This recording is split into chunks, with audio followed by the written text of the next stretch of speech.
Удар по авиации НАТО. Альянс теряет авиасудно с разницей в полчаса. Сокрушительный провал. Реакция Трампа. Президента призвали бежать и прятаться в России. Зеленский делает заявление для Москвы, а в Украине грандиозный военный скандал. В сеть слиты данные о ситуации на линии фронта. Коллаборантка в Украине, террористка в России. Адвокат из Украины Татьяна Монтян признана в РФ экстремисткой. За что? Массовые аресты в Москве, зачистка в столице, спецоперация Росгвардии и Следственного комитета. Под прицелом несколько сотен человек. Что известно о штурме?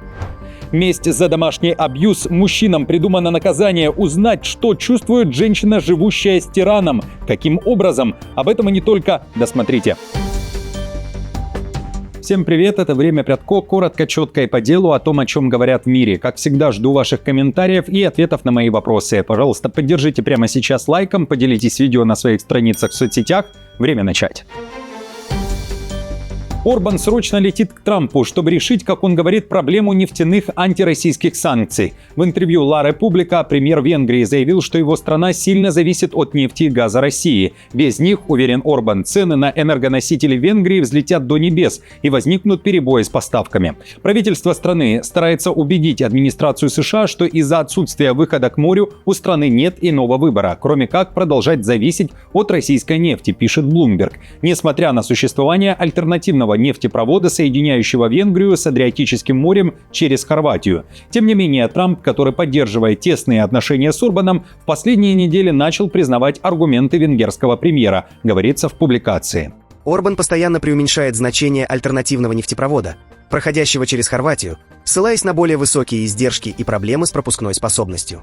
Однако Хорватия утверждает, что мощности трубопровода достаточно для обеспечения поставок нефти как в Венгрию, так и в Словакию, где принадлежащая Будапешту энергетическая компания Молнирт управляет нефтеперерабатывающими заводами. По данным венгерского МИДа, встреча Трампа и Орбана состоится в Вашингтоне на следующей неделе. При этом венгерское правительство в очередной раз говорит «нет» вступлению Украины в ЕС, отвечая на вопросы депутатов парламента Венгрии по поводу позиции правительства относительно присоединения Украины к Евросоюзу, глава МИД страны Сиярто заявил, далее его цитата: «Вы можете быть уверены в том, что пока я являюсь министром иностранных дел, а Виктор Орбан премьер-министром, вступление Украины в ЕС не начнется». Конец цитаты. Также министр подчеркнул, что Украина в ЕС – это военная угроза для Европы.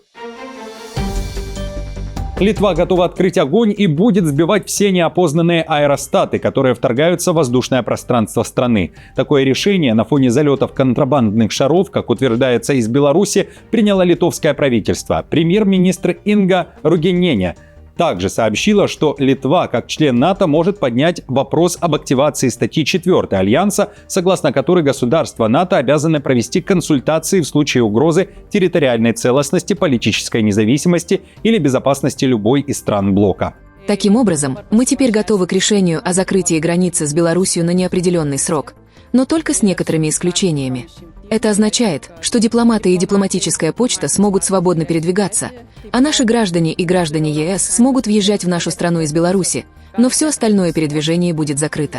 Таким образом, мы посылаем сигнал Беларуси, что не потерпим никаких гибридных атак, и мы примем все самые строгие меры для пресечения подобных атак.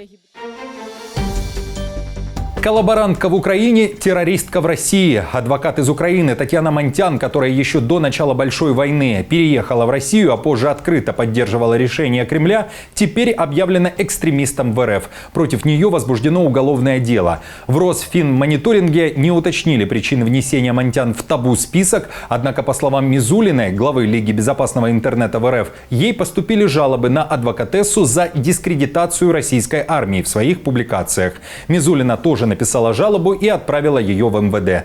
Напомню, в 2023 году Служба безопасности Украины завела на Монтян уголовное дело по 4 статьям, в том числе о покушении на территориальную целостность страны.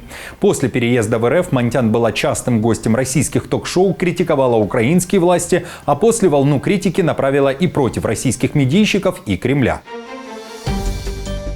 В Украине не утихает скандал из-за публикаций человека, который вскоре может возглавить штурмовые войска. В своих соцсетях, в том числе в ТикТоке, он выложил военные карты, на которых данные с грифом ДСП для служебного пользования. Военкоры, активисты, волонтеры, помогающие ВСУ, резко раскритиковали полковника ВСУ Валентина Манько, заявив, что он играет на руку России. К тому же, как выяснили украинцы, публикации фотографий из командных пунктов, где на фоне видны разного рода карты, Манько выставляет на показ уже как минимум год. Теперь же, когда полковник оказался под особым вниманием со стороны прессы и военных, пришлось объясняться. В своем фейсбуке он написал следующее. Все, что я публикую, проходит проверку. Это раз. Это обычная карта Google Maps, где я отметил, какие села за нами, а какие нет. Опубликованные карты не должны были попасть в сеть без соответствующего разрешения. Об этом пишут аналитики мониторингового канала Deep State, которые ежедневно обновляют на своей онлайн-карте данные о ситуации на линии фронта и подтверждают, то, что указано у Манько, отличается от того, что сделали военные аналитики. Информация на карте полковника сильно отличается от той, что отображена на Deep State Map. Это может быть как сознательное искажение реальной обстановки перед главнокомандующим, так и реальные позиции сил обороны, которые часто выставляют для формального удержания поселка. В большинстве случаев приказ на отход с таких позиций не дают. Или дают, когда уже слишком поздно. Отмечу, что после шумихи в прессе и соцсетях Манько не дал заднюю, а для комментаторов в Фейсбуке выложил фотографию еще более детальных карт с линии фронта, подписав при этом фото «Вот так, кому совсем хочется рассмотреть». Зеленский наносит на карты места ударов по территории России. На Банково заявили, что дальнобойность Украины – это компонент независимости и гарантии мира. До конца этого года Зеленский ожидает от ВСУ выполнения всех задач по глубоким ударам по России. При этом анонсировал и расширение географии тех самых ударов. В интервью западной прессе при этом он говорит, что Трамп должен дать Украине возможность наносить удары по военным и энергетическим объектам в глубине России. Однако эти удары могут и не понадобиться. Если Путин поймет, что отказ от переговоров создает риски для российских энергетических объектов, он сядет за стол. Мы говорим не только о томагавк. У США есть множество аналогичных систем, на обучение по которым не нужно много времени. Я считаю, что с Путиным можно говорить только через давление. В России же по-прежнему обсуждают предупреждение Путина об ошеломляющем ударе по Украине. В Госдуме назвали такой удар точкой в этой войне, правда не уточнив, о чем речь. Наш аппаратур принимает враг за слабость и решительность. И вот в этой ситуации, наверное, тот ошеломляющий удар должен быть. Причем он должен быть очень ошеломляющий.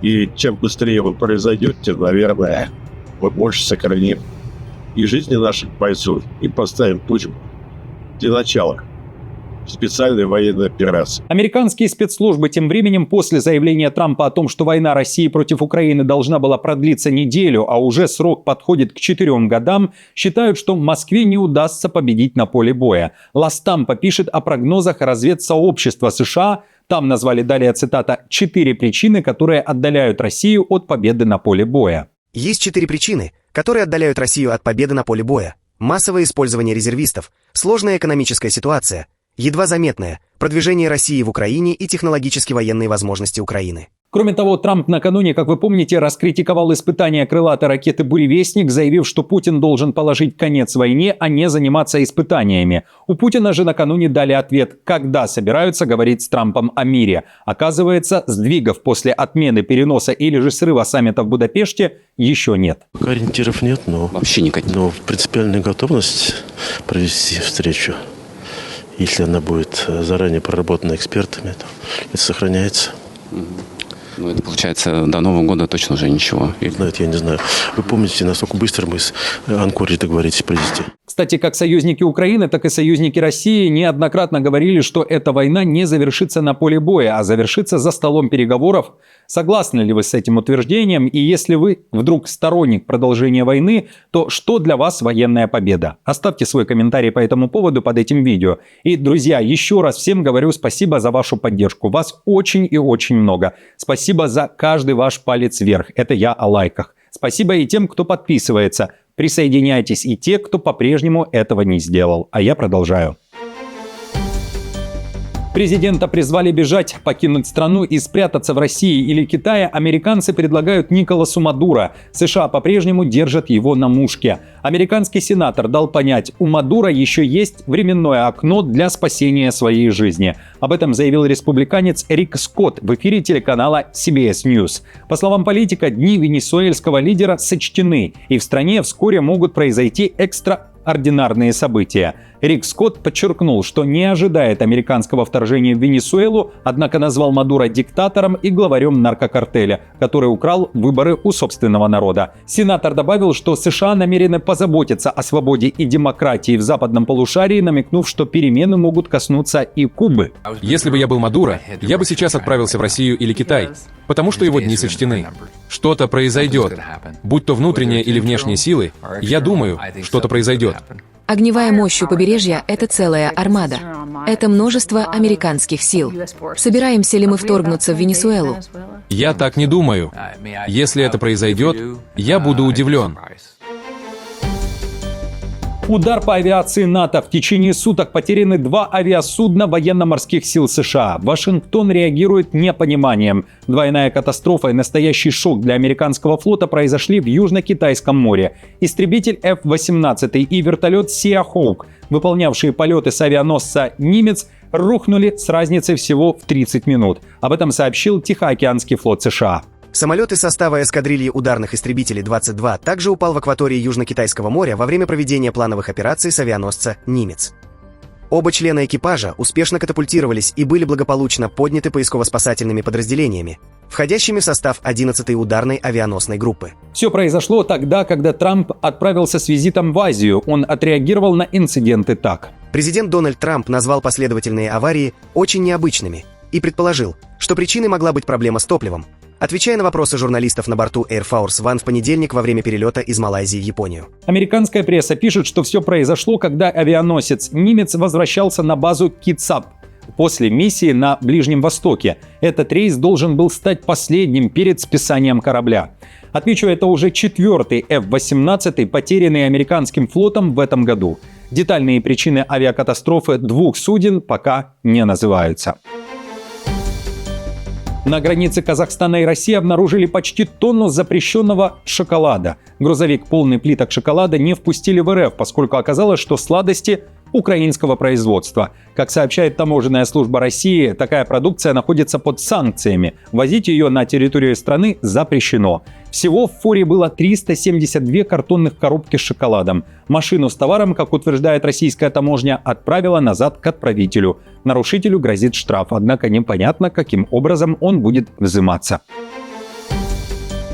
Во Франции судят 10 человек, которые репостили и комментировали публикации о том, что Брижит Макрон не она, а он и родилась мужчиной. Судебные разбирательства проходят в Париже. На скамье подсудимых 8 мужчин и 2 женщины. Известно, что среди них есть учитель, специалист по информатике и избранный чиновник. Их обвиняют в многочисленных оскорбительных, злонамеренных высказываниях в адрес первой леди Франции, которые касаются ее пола. Также в материалах дела сказано, что обвиняемые указывают на 24-летнюю разницу в возрасте между Брижит и Эммануэлем Макроном и считают это преступлением и извращением. Адвокаты скептически относятся к этому делу, говорят о том, что в мире миллионы людей обсуждают данную тему просто так из интереса, а не с каким-то злым умыслом. Факты, как и в случае с другими обвиняемыми, сводятся к твитам и публикациям, которые были расценены как травля Брижит Макрон.